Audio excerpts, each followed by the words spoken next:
하나님의 말씀 호세아서 7장 1절 말씀 봉독하겠습니다. 내가 이스라엘을 치료하려 할 때에 에브라임의 죄와 사마리아의 악이 드러나도다. 저희는 계사를 행하며 안으로 들어가 도적질하고 밖으로 떼지어 노략질하며 하나님께서 선지자들을 통해서 책망하고 교훈해서 이스라엘을 회개에 이르도록 하는 것이 치료한다는 것을 말씀하고 있습니다. 에브라임의 죄, 에브라임은 북이스라엘을 상징합니다. 사마리아는 그 나라의 수도입니다. 이들이 도덕적으로 부패했습니다. 그들의 죄악은 하나님의 치료를 거부하는 형태까지 나타났습니다. 그래서 저희는 괴사를 행했습니다. 아주 악한 짓을 했다는 것이죠. 남을 속이고 기만하고 거짓말하고 사기하고 거짓 증언하고 모든 도적질, 약탈, 이 모든 것, 하나님의 법을 어긴 것. 그래서 이들은 이제 계사를 행했을 뿐만이 아니라 안으로 들어가 도적질하고 밖으로 떼지어 노략질하며 안팎으로 죄악이 관영했다, 이것을 말씀합니다. 그리고 개인적이고 집단적이고 온갖 악행을 저질렀다는 것을 말씀합니다. 내가 그 열악을 기억하였음을 저희가 마음에 생각지 아니하거니와 이제 그 행위가 저희를 에워싸고 내 목전에 있도다. 이스라엘의 더러운 죄악, 이것은 하나님께서 그들의 악을 기억하고 형벌을 내리신다는 사실을 여기서 말씀합니다. 그런데 그 사실을 이들이 마음으로부터 거부한다는 것입니다. 하나님을 두려워하지 않을 뿐만이 아니라 그들의 마음에 하나님 두기를 싫어하는 것입니다. 로마서 1장 28절 말씀처럼 마음에 하나님 두기를 싫어하기 때문에 자기가 원하는 대로 행하는 것, 이것이 최악의 악입니다. 하나님을 기억하지 않고 하나님이 없다고 생각하는 것입니다.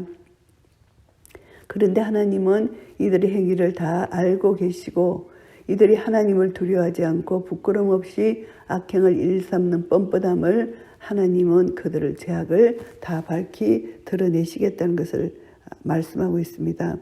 저희가 그 악으로 왕을 그 거짓말로 방백들을 기쁘게 하도다. 악한 군주 방백들의 죄가 주위에 있는 자들의 악행과 더불어 여기서 말씀되고 있는데요.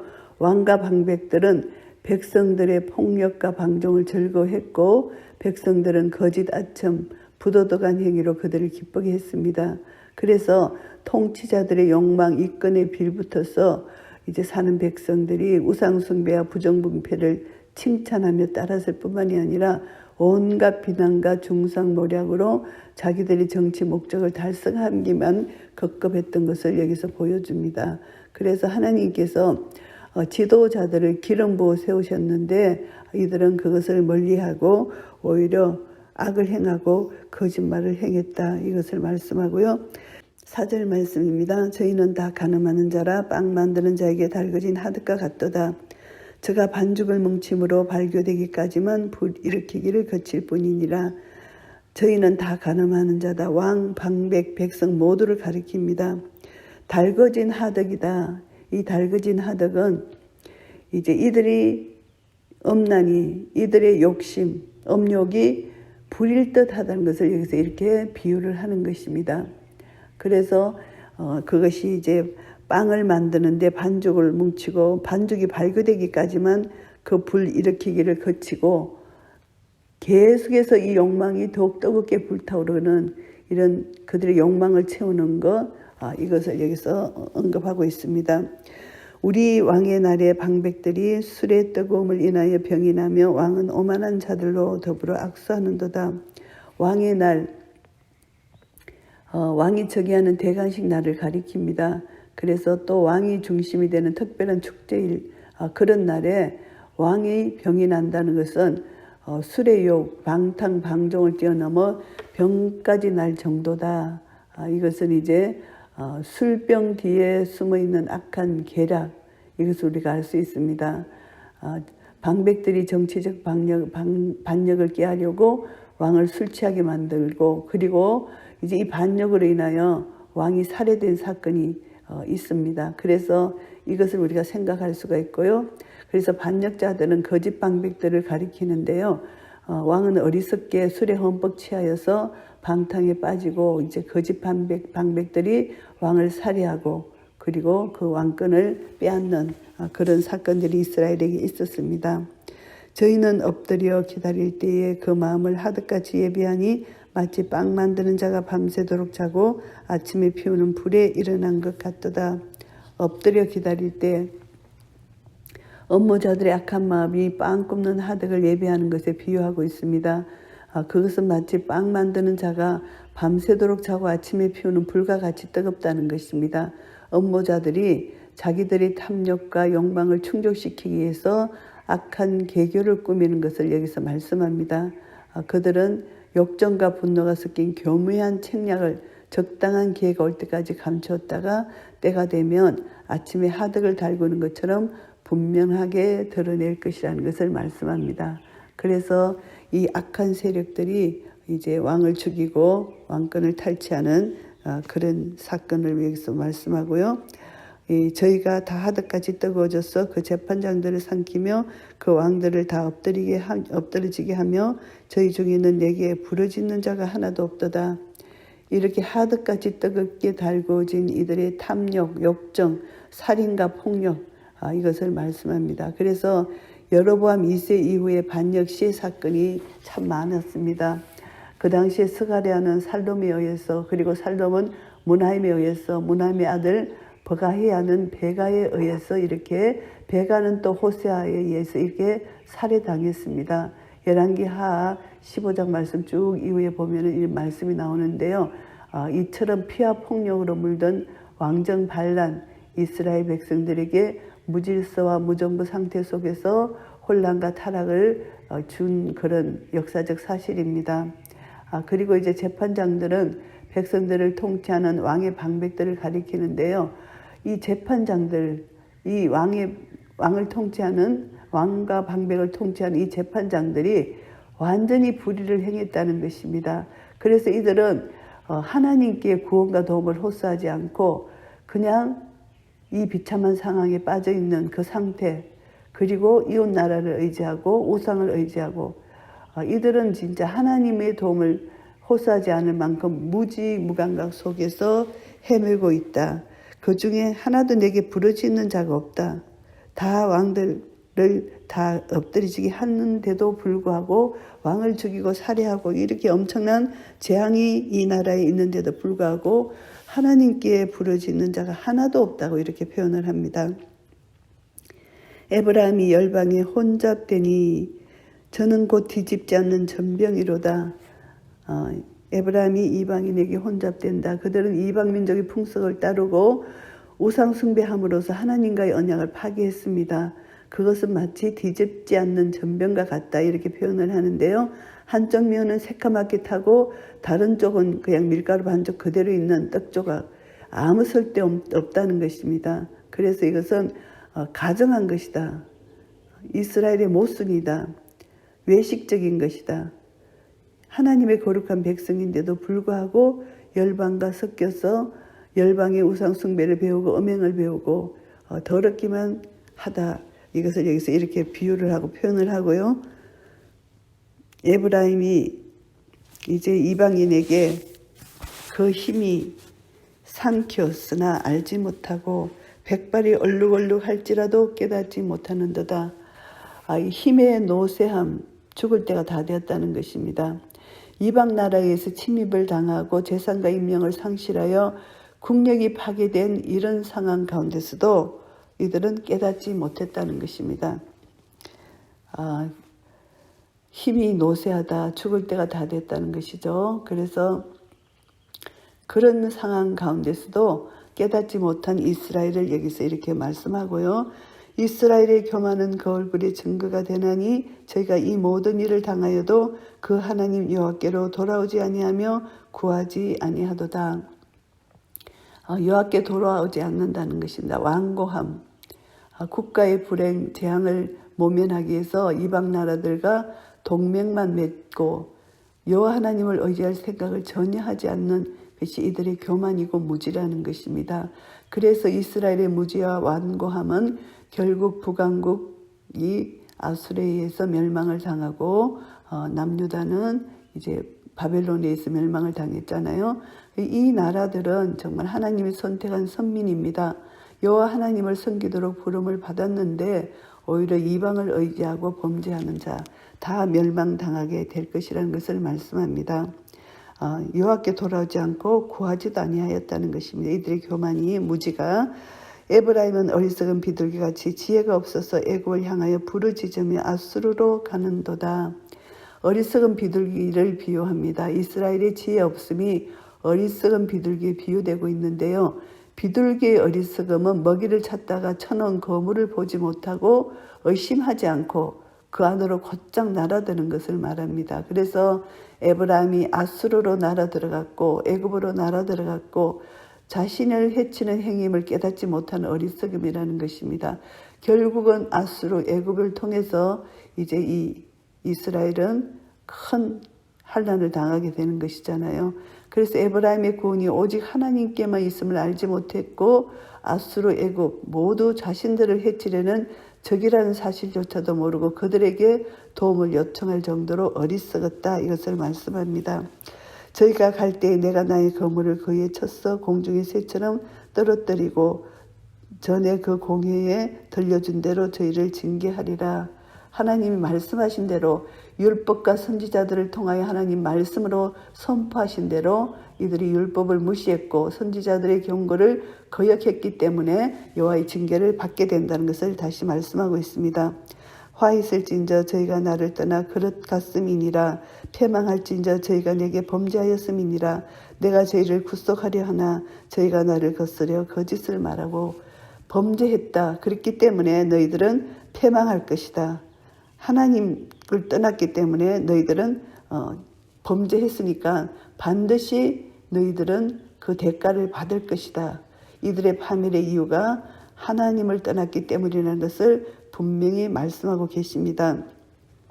하나님을 거스려서 거짓을 말한다고 하나님께서 책망하고 계십니다. 이들은 이제 하나님이 구속하신다는 거 믿지 않고 하나님의 신성과 능력을 부정하는 거, 그래서 이방신 우상을 섬기고 그 이방신에게 분향함으로써 거짓을 행했다. 그래서 여호와 하나님은 자기들에게 아무런 도움을 줄 수 없다는 생각까지 하게 되는 완전히 거짓에 사로잡혀서 우상을 숨기는 이들의 어리석음을 여기서 말씀합니다. 성심으로 나를 부르지 아니하였으며 오직 침상에서 슬피 부르짖으며 곡식과 새 포도주를 인하여 모이며 나를 거역하는도다. 이들이 죄를 통해 자복하지 않습니다. 여호와를 부르지 않습니다. 헛된 마음으로 헛된 예배를 드린다는 것을 말씀합니다. 그래서 이들이 모여서 이제 이들이 부르는 것은 곡식과 새 포도주를 인하여 모이며 이들은 이제 물질적인 탐욕으로 인해서 이제 여호와를 찾기 위해서 모이는 것이 아니라 자기 배를 충족시키기 위해서 몰려들었다. 여호와를 떠났다. 나를 거역했다. 이렇게 표현합니다. 그 결과는 파멸과 죽음의 심판뿐이라는 것을 말씀하고 있습니다. 내가 저희 팔을 연습시켜 강건케 하였으나 저희는 내게 대하여 악을 꾀하는도다. 하나님께서 이제 징계하신다는 것입니다. 이들을 교훈하셨지만 시험과 징계로서 이들을 계속 하나님께서 교훈하셨지만 여호와는 저희 팔을 연습시킴으로 이제 이들이 팔의 힘이 어디서 어떻게 오는 것인가를 교훈했는데도 불구하고 힘을 부여하시는 분은 하나님인지 몰랐다는 것입니다. 그래서 이들은 우상을 섬기고 이웃 나라를 의지했다는 것입니다. 저희가 돌아오나 높으신 자에게로 돌아오지 아니하니 속이는 활과 같으며 그 방백들은 그 혀에 그친 말로 인하여 칼에 엎드러지리니 이것이 애굽 땅에서 조롱거리가 되리라. 이들은 완전 멸망한다는 것을 다시 한번 말씀합니다. 하나님께로 돌아오지 않고 오히려 바알 우상을 섬기는 것 허무한 대로 돌아갔다는 것입니다. 속이는 활과 같다. 관역에서 빗나가는 핫살입니다. 하나님의 백성이 간역에서 빗나갔다. 이것은 죄를 상징하는데요. 율법에서 벗어났다. 거짓 우상 이방 민족을 의지하는 상태를 여기서 이렇게 비유하는 것입니다. 그래서 하나님께서는 그 백성에게 그것을 죄라 칭하시는 거죠. 정죄하시는 것입니다. 그래서 그 방백들은 엎드러질 수밖에 없다는 것입니다. 그래서 그 혀에 거친 말로 인하여 칼에 엎드러졌다 이렇게 표현을 합니다. 거짓을 말했기 때문에 그리고 이들이 저주하고 진노하고 폭력적인 언어를 쓰고 이 모든 것 하나님 앞에 이것은 멸망을 받을 수밖에 없다. 결국은 그들이 의지하던 이방인들을 통해서 이방인의 칼에 멸망을 당하게 된 것입니다. 그래서 애굽 땅에서 조롱거리가 되었다. 그들이 의지한 아수르 애굽에게 구원을 받았던 이스라엘 백성들이 결국 아수르의 거분에 걸려서 파멸당할 뿐만이 아니라 혹시나 의지했던 애굽에서도 그들의 조롱거리가 되었다. 결국은 이 이스라엘의 어리석음이 만천하에 드러났다. 이 말씀을 하고 계십니다. 호세아서 7장 말씀을 정리하겠습니다. 안팎으로 이들이 죄악에 가득 찼다는 것입니다. 안으로는 이들이 왕과 방백과 모든 지도자들이 부패해서 그들의 욕심 따라서 이들이 행하는 것.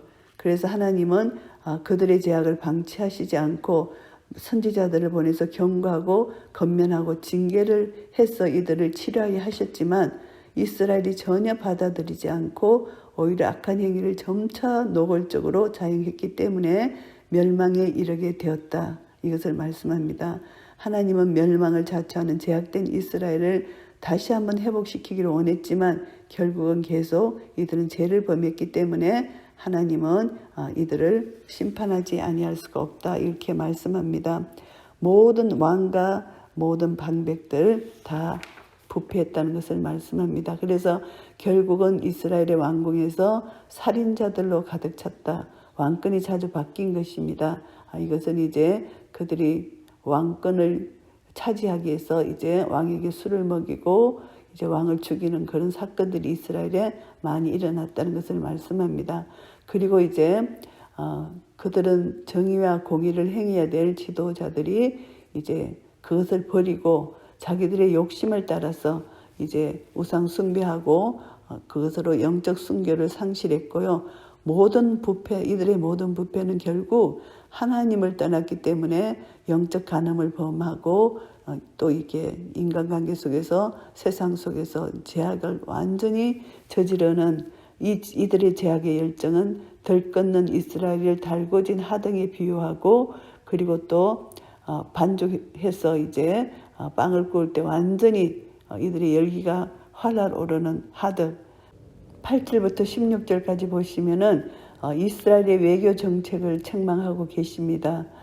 이스라엘에게 이제 정치 동맹은 금지되었어요. 오직 하나님만을 의지해야 되는데 이들은 우상 숭배도 하고 그들 강대국 이웃나라의 도움을 요청하는 그런 어리석음을 범했다는 것입니다. 그래서 하나님을 섬겨야 될 제사장이 하나님을 경외하고 율법에 순종하여서 이제 백성들에게 그것을 가르쳐야 되는데 그것을 망각한 채 자기들이 먼저 우상 숭배에 빠지고 이방 풍속을 쫓는 이런 세수가 됐다는 것입니다. 그래서 그것을 뒤집지 않는 전병, 한쪽은 불에 타고 다른 한쪽은 익지 않아 버릴 수밖에 없는 것. 이것이 이스라엘의 신앙이고 믿음이고 이방인도 아니고 이스라엘도 아닌 애매한 모습이다. 혼합주의. 그래서 이들에게 경건의 모양은 있으나 경건의 능력은 부인하는 디모데후서 3장 5절 말씀이 이들의 모습입니다. 그래서 하나님께서는 외국 세력에 의지하는 이스라엘의 처지를 또 어리석은 비둘기에 비유를 했습니다. 방향 감각 없이 정처 없이 배회하는 비둘기처럼 하나님을 아는 지식을 버리고 여러 나라의 도움을 구하는 이스라엘의 모습. 그래서 그것은 결국 거물이다. 미끼라는 것입니다. 그들이 이방을 의지하는 것이 결국은 거물에 비둘기가 걸려들었다는 것입니다. 환난과 위기 때는 하나님을 찾아야 되는데 이스라엘이 하나님께 도움을 구하지 않고 하나님을 찾지 않았다.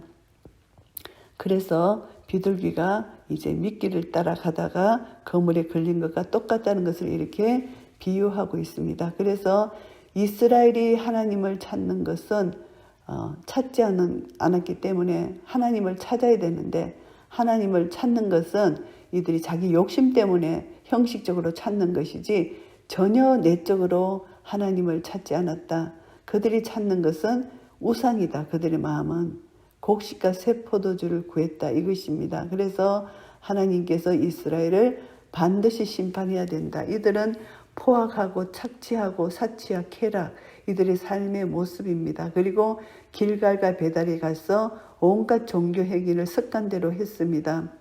이들은 하나님이 없으면서 형식적이고 의식적이고, 그리고 불의에 대한 죄의식 없이 종교 생활을 하는 것, 이것은 완전히 하나님을 모욕하는 행위입니다. 그래서 이제 이 신앙이 얼마나 이 말씀 따라서 우리가 믿고 순종하는 것이 얼마나 중요한지를 다시 한번 깨닫게 됩니다.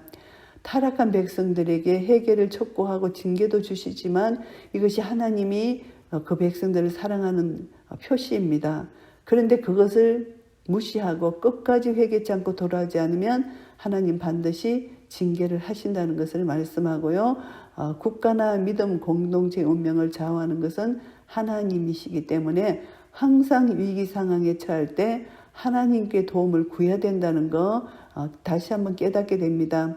진정한 믿음으로 하나님께 간구할 때 하나님은 불쌍히 여기셔서 자비와 긍휼을 베풀어 주시고 그 기도를 응답해 주신다는 것입니다. 그래서 우리는 호세아서 7장 말씀을 통하여 이스라엘이 내적으로 외적으로 부패한 상황 가운데서 하나님은 징계를 통해서 회개의 기회를 주셨지만 이들은 끝까지 회개하지 않고 돌아오지 않으면 하나님은 영원한 멸망을 주시고, 그리고 또 남은 자의 구원을 통해서 이들이 회개하고 돌아오는 자에게는 하나님이 구원해 주신다는 것을 알게 됩니다. 그래서 우리는 어떤 일을 당할 때 위기 상황 가운데서도 오직 우리의 도움은 애프터 도움 되시는 우리의 방패, 산성, 피난처 대신 하나님께 도움을 구하는 것이 중요하고요. 그리고 또 말씀에 비추어서 내 자신을 날마다 점검해 볼 때 하나님 말씀에 불순종하고 믿음이 없는 행위는 다 아니라는 것을 알아야 됩니다. 그래서